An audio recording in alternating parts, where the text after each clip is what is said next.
مدار عشقم و با دل سر قمارم نیست، که تاب و طاقت آن مستی و خمارم نیست.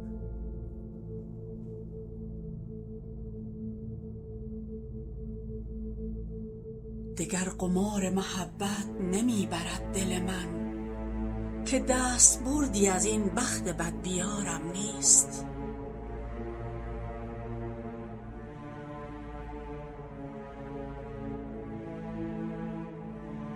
من اختیار نکردم پس از تو یار دگر، به غیر گریه که آن هم به اختیارم نیست،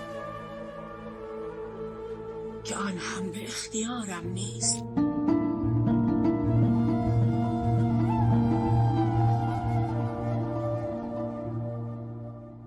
به رهگذار تو چشم انتظار خاکم و بس، که جز مزار تو چشمی در انتظارم نیست.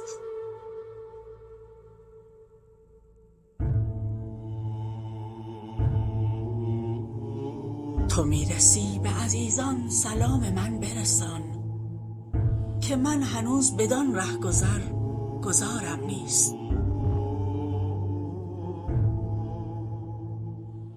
که من هنوز بدان رهگذر گذارم نیست.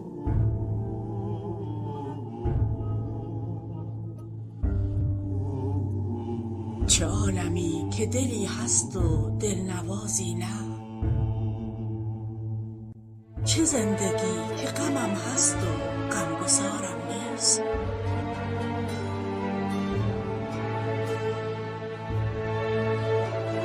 به لاله های چمن چشم بسته میگذرم، که تاب دیدن دلهای داغدارم نیست.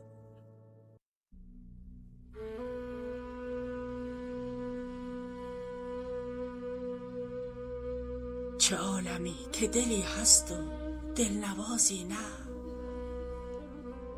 چه زندگی که غمم هست و غمگسارم نیست.